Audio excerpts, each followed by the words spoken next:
Hello everyone, I'm Miss Cullen and I'm going to be teaching class 3C in September.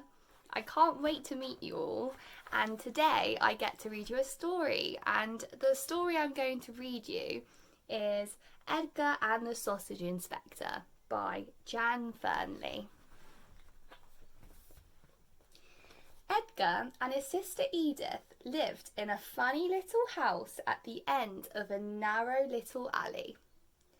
Edgar loved Edith and tried to make her happy every day. One day, Edith was feeling particularly hungry, so Edgar went to get something special for dinner. It wasn't long before he spotted Edith's favourite thing, a nice string of sausages.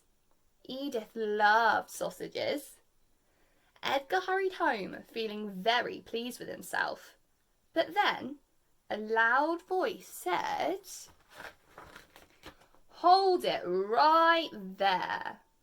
A rat in a hat was blocking the way. "I am the inspector," he declared. "I inspect things, and I need to look in that bag." Edgar had never met the inspector before. The rat looked very important, and he was wearing a hat. So Edgar let the inspector look inside.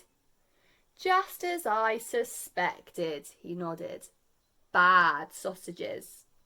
I must take them away at once for further inspection." The rat snatched the sausages and ran off, squeezing through a hole in the wall. Edgar and Edith had to make do with dry crackers for dinner that night. Edith could hardly believe it. "You say a rat took our sausages?" she said. "He looked important," sighed Edgar. "He was wearing a hat." The next day, Edgar decided to make up for losing the sausages with something delightful for Edith from the patisserie. "She'll be thrilled," he thought. But when he turned back down the alley, "Hold it right there," boomed a familiar voice. It was the inspector again. This time, the inspector had a hat and a badge.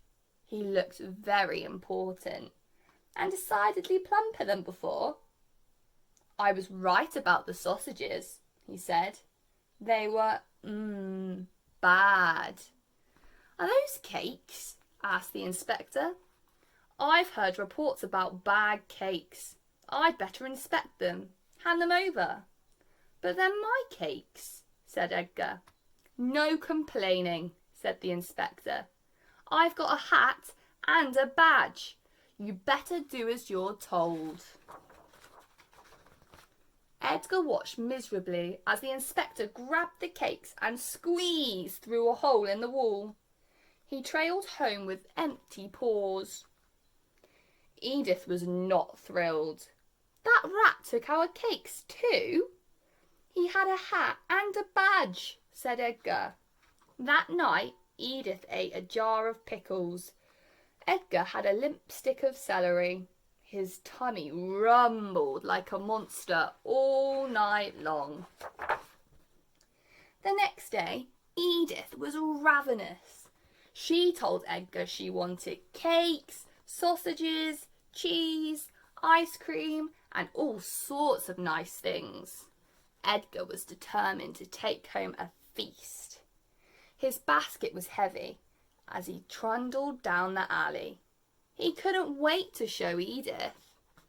But "Hold it right there!" The inspector blocked the way.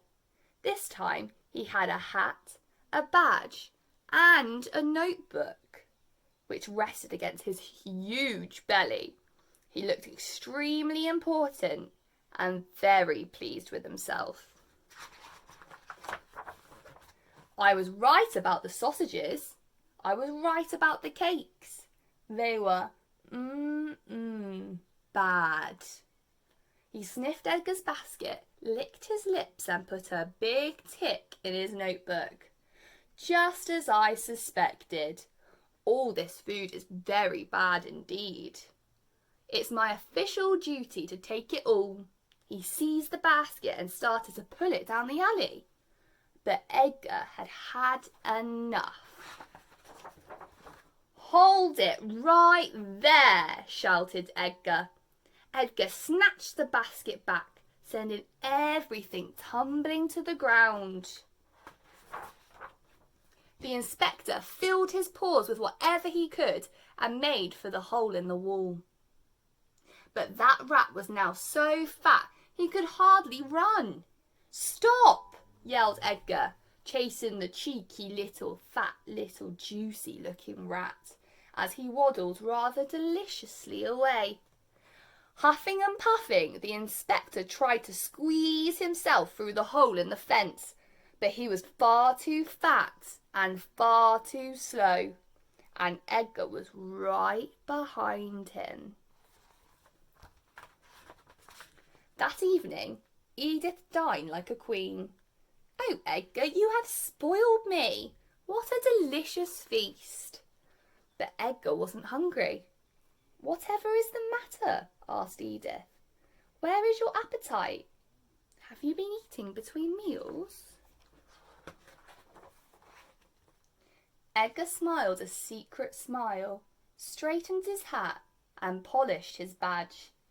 Then he put a big tick in his notebook. "Yes, I did have a cheeky little something earlier," he smiled. "It was very fat and juicy, and just as I suspected. It was